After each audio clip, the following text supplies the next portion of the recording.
وما لنا ألا نتوكل على الله وقد هدانا سبلنا ولنصبرن على ما آذيتمونا وعلى الله فليتوكل المتوكلون. Jemaah sekalian yang dirahmati oleh Allah Subhanahu wa taala, melanjutkan pembacaan hadis Nabi sallallahu alaihi wasallam dari kitab Riyadhus Shalihin, yang insyaallah malam hari ini kita akan membaca hadis yang terakhir di dalam bab tahrim al-uquq wa qati'atir rahim, haramnya mencela orang tua, menghardik orang tua, menyakiti hati orang tua, dan haramnya memutus silaturrahim.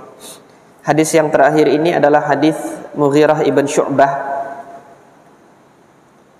yang menjelaskan bahwasanya Nabi Shallallahu Alaihi Wasallam mengharamkan 3 hal serta mengabarkan 3 hal lagi yang makruh, tidak sampai haram.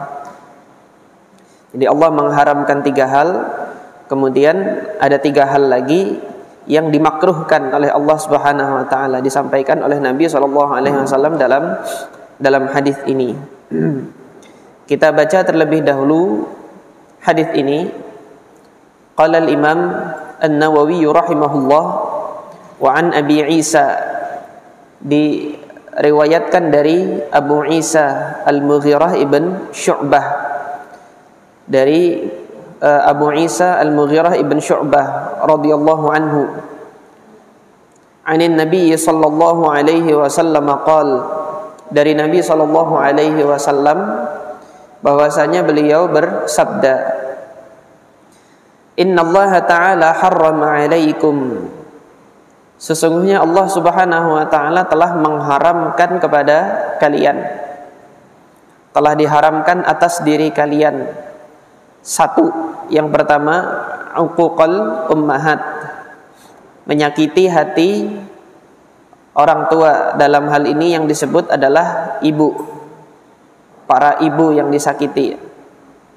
Wa man'an wahatin, kemudian perbuatan man'an wahatin, nanti akan dijelaskan apa man'an wahatin itu. Wa wa'dul banat, kemudian mengubur hidup-hidup. Wa'dun itu mengubur hidup-hidup. 3 hal ini. Yang 1 uququl ummahat, kemudian yang kedua man'an wahatin, yang ketiga adalah wa'dul banat, menyakiti hati kedua orang tua, kemudian man'an wahatin, dan yang ketiga adalah wa'dul banat. Ini yang diharamkan oleh Allah Subhanahu wa taala. Wa kariha lakum, kemudian memakruhkan bagi kalian. Yang pertama apa? Qil wa qal. Qil wa qal adalah kebiasaan menyampaikan berita yang didasarkan hanya pada katanya, dan katanya. Kemudian yang kedua yang dimakruhkan kasratus soal, banyak bertanya. Ini nanti perlu penjelasan, perlu tafsil. Banyak bertanya itu boleh atau tidak? Banyak bertanya yang bagaimana yang dimakruhkan? Kemudian banyak bertanya bagaimana yang justru dianjurkan untuk banyak bertanya. Kemudian yang ketiga, yang dimakruhkan yang ketiga adalah idha'atul mal, membuang-buang harta. Al-hadits muttafaqun alaih, disepakati kesahihannya oleh Al-Imam Al-Bukhari dan Al-Imam Muslim. Perkara pertama yang diharamkan, yang telah disampaikan di dalam hadis ini adalah uquqal ummahat. Telah kita bahas di awal kajian bab ini bahwasanya uquq itu menyakiti hati. Nah, batasan menyakiti hati itu tidak setiap perkara yang membuat orang tua itu marah tergolong kepada uquq. Akan tetapi sebagaimana kemarin sudah disampaikan oleh Al-Imam Ibnu Shalah rahimahullah, al-uquq al-muharram, uquq atau menyakiti hati yang diharamkan adalah kullu fi'lin yata'adza bihi al-walid, semua perbuatan yang mana kedua orang tua itu merasakan sakitnya dengan taraf batasan sakit yang apa? Ta'adziyan laisa bil hayyin, rasa sakit yang bukan rasa sakit yang sepele, bukan rasa sakit yang mudah. Artinya sangat sakit sekali hatinya. Ini uquq. Akan tetapi kalau sakit hati yang kedua orang tua itu masih bisa memaafkan tanpa anak itu meminta maaf, tetapi karena memang kasih sayang orang tua, ya sudah nggak apa-apa, ya sudah nggak apa-apa. Nah, yang ini masih belum masuk terhadap kategori uquq. Nah, di hadis Mughirah ibn Syu'bah ini Rasulullah Shallallahu Alaihi Wasallam menyebut orang tuanya itu adalah al-ummahat. Nah, tidak disebut ayah di sini. Nah, sementara yang sebelumnya uququl walidain itu ketika disebutkan uququl walidain kedua orang tua yaitu ayah dan ibu. Nah, yang zahir yang nampak di sini dalam hadis Mughirah ibn Syu'bah ada penekanan makna bahwasanya menyakiti hati ibu itu lebih besar dosanya nanti ketimbang menyakiti hati orang tua. Dalam hal ini ibu punya kedudukan yang lebih berhak untuk dihormati oleh seorang anak, yang mana setelah itu baru penghormatan kepada ayah. Bukan berarti penghormatannya ini nanti ayah tidak dihormati. Ketika disebutkan dalam hadis ini ibu yang diperintahkan oleh Nabi Shallallahu Alaihi Wasallam untuk dihormati dan untuk dijaga perasaannya, jangan sampai menyakiti hati ibu. Nah, ini keharaman yang pertama. Ketika seorang ibu sudah sampai sakit hati, yang mana seorang ibu susah untuk memaafkan perbuatan anaknya karena saking sakit hatinya, maka hati-hati seorang anak tersebut, dia bisa terjerumus kepada perbuatan menyakiti hati ibu yang diharamkan oleh Allah Subhanahu wa taala. Kemudian keharaman yang kedua, waman an wahatin. Al-Imam An-Nawawi rahimahullah menjelaskan man'an wahatin. Man'an itu mencegah, menghalangi. Yang dimaksud mencegah, menghalangi apa? Man'u ma tawajjaha alaihi minal huquq, menghalangi seseorang dari hak yang pantas ia dapati. Orang berhak mendapatkan suatu hak, kemudian ia halangi. Wahatin, hatin itu minta untuk diberi. Hat, tolong berikan. Nah, yang dijelaskan oleh Al-Imam An-Nawawi, talabu ma la yastahiquhu, yaitu meminta sesuatu yang bukan dari haknya. Jadi ada dua keharaman dalam tindakan ini. Di satu sisi dia menghalangi orang dari haknya, kemudian di sisi lain dia menuntut yang bukan hak bagi dirinya. Nah, ini tergolong perbuatan haram. Di antara bentuk perbuatan haram yang semisal ini kita lihat di dalam Al-Quran, itu surah Al-Mutaffifin. Ini dengan tegas Allah Subhanahu wa taala dalam surah Al-Mutaffifin mengatakan apa? Wail, kecelakaan. Kecelakaan bagi siapa? Orang-orang yang mutaffif. Kalau antum buka di dalam Al-Quran terjemahan, lebih sering al-mutaffif ini diartikan sebagai orang-orang yang curang. Karena ya insya Allah padanan katanya di dalam bahasa Indonesia untuk menerjemahkan makna dari mutaffif itu ya curang. Karena penjelasan sesungguhnya dari hakikat mutaffifin itu ada pada ayat-ayat setelahnya. Ketika antum lihat ayat setelahnya, yaitu ayat yang kedua, siapa sih mutaffif itu? Alladzina idza iktalu 'alan nasi yastawfun. Ketika mereka ditimbang oleh orang, artinya dia membeli suatu barang kan. Ketika dia membeli suatu barang, si penjual menimbangkan barang itu untuk dirinya. Yastawfun, dia meminta untuk disempurnakan timbangan tersebut. Tapi ketika giliran dirinya, wa idza kaluhum, ketika giliran dirinya ngapain? Menimbang untuk orang lain. Wa idza kaluhum aw wazanuhum, atau yang tadi kaluhum itu memberi takaran. Kail, al-kail itu takaran. Wazan itu timbangan. Aw wazanuhum. Nah, beda takaran sama timbangan itu gimana? Dulu ketika saya belajar fisika di SMP itu ada namanya volume, ada namanya massa. Jadi wazan itu massa, sementara kail itu volume, besaran isi dan besaran massa. Nah, kalau hari ini kan mungkin di masyarakat kita timbangannya sama aja gitu, beratnya sekian, tapi di dalam disiplin ilmu fisika yang saya pelajari kemarin bahwasanya besaran massa dengan besaran volume itu ada bedanya. Nah, dalam hal ini Al-Qur'an juga demikian, membagi mana yang kail, yang dia besaran volume, yaitu takaran kalau kita artikan ke dalam bahasa bebasnya. Kemudian wazan itu adalah timbangan. Nah, dalam bahasa fisikanya dia besaran massa. Ketika mereka menimbang atau mereka menakar, yukhsirun, mengurangi. Nah, kalau mengurangi ini kan menghalangi orang dari haknya. Harga dia menjual beras, 1 kilo beras harganya 15.000 misalnya. Si pembeli sudah membayar 15.000, tapi timbangannya dikurangi.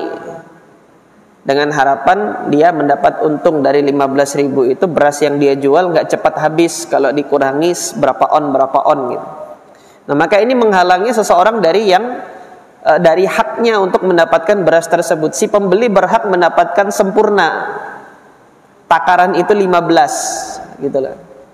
Takaran 15. Takarannya itu 1 kilo pas. Itu si pembeli punya hak itu. Tetapi penjual menghalangi itu dengan menguranginya.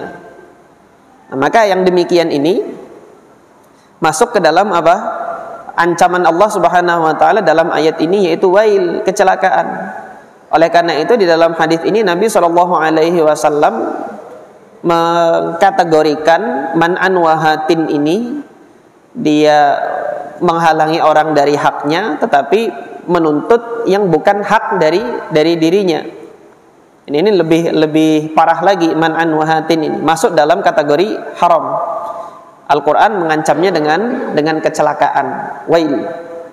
Nah, jadi ini keharaman yang kedua, yaitu menuntut sesuatu yang bukan haknya, kemudian tidak melakukan kewajibannya untuk memenuhi hak orang lain. Entah itu nanti di dalam jual beli, entah itu nanti di dalam perkara-perkara yang lain. Nah, ini dan sifat-sifat orang yang curang ini bisa kita sederhanakan lagi. Seorang yang curang, yaitu mutaffif, itu jiwa-jiwa mutaffif, giliran dia dituntut untuk melakukan kewajiban, dia tidak laksanakan. Tapi giliran ketika dia menuntut haknya, dia minta dipenuhi, bahkan lebih dari apa yang dia berhak atas hak tersebut. Nah, ini ciri-ciri orang mutaffif yang diancam oleh Allah Subhanahu wa taala di dalam Al-Qur'an ini, dan kemudian di dalam hadis ini termasuk dalam kategori yang Allah Subhanahu wa taala haramkan. Nah, ini hati-hatilah kita dalam bersikap yang demikian. Kalau nanti di dalam diri kita itu ada suatu sikap yang ingin dipenuhi haknya tetapi tidak bersungguh-sungguh dalam melakukan kewajibannya, hati-hati. Boleh jadi ini adalah bibit-bibit seseorang untuk terjerumus kepada perbuatan mutaffif ini tadi, yaitu berlaku curang, menuntut haknya yang berlebihan tetapi tidak mau melakukan kewajibannya untuk memenuhi hak orang lain. Wal iyadu billah. Nah, masuk juga nanti dalam perkara birrul walidain, melakukan kewajiban terhadap orang tua gitu kan. Seorang anak punya kewajiban terhadap orang tua bagaimana? Dan kemudian anak juga punya hak yang dia berhak untuk mendapatkan dari orang tua. Ketika menuntut dari orang tua haknya begini, tetapi kewajibannya sebagai anak tidak dilaksanakan, ini bisa terjerumus kepada perbuatan mutaffif ini. Orang tua juga begitu. Dia menuntut anaknya untuk berbakti kepada dirinya. Tapi orang tua sudah melakukan haknya enggak untuk memberikan pendidikan yang baik kepada anaknya, untuk mendekatkan anaknya itu kepada ketakwaan atau tidak. Nah, ini juga merupakan kewajiban orang tua. Jadi dilihat ketika orang tua menuntut hak terhadap anaknya, lihat kewajibannya sudah dilakukan atau belum. Suami terhadap istri juga demikian. Suami menuntut untuk dihormati oleh istrinya, tetapi suami menyadari atau tidak kewajibannya sebagai suami untuk memberikan perhatian kepada istri sudah dilaksanakan atau belum kewajiban itu. Istri juga demikian. Dia menuntut dari suaminya untuk diperhatikan, tetapi kewajibannya sebagai istri untuk berkata yang lemah lembut dengan suaminya misalnya, yang menjadikan hati suami itu semakin senang ketika istri bertutur kata lembut, itu sudah dilaksanakan atau belum? Maka pelajaran dari perbuatan man'an wahatin ini yang sampai pada tingkat keharaman seperti itu tadi. Ketika hak orang itu kita halangi, kemudian kita menuntut yang bukan hak bagi kita, itu man'an wahatin. Nah, tetapi bibit-bibitnya untuk bisa tumbuh itu kita lihat dalam keseharian kita hari-hari. Dalam keseharian kita lihat ada enggak di satu saat kita itu menuntut hak kita, tetapi kewajiban kita tidak maksimal kita laksanakan. Kalau kewajiban kita belum maksimal kita laksanakan, jangan kemudian kita banyak menuntut hak kita. Ini intinya dari man'an wahatin ini. Kemudian keharaman yang ketiga di dalam hadis Mughirah bin Syu'bah yang dijelaskan dalam hadis ini adalah wa'dul banat, mengubur hidup-hidup anak perempuan. Yang disebutkan di sini adalah anak perempuan. Al-Qur'an juga menyebutkan anak perempuan. Wa idzal mau'udatu su'ilat. Ketika anak perempuan yang dikubur hidup-hidup, mau'udah pakai tak marbutah, su'ilat, dia ditanya, muannas dia, ada taknisnya, bukan laki-laki.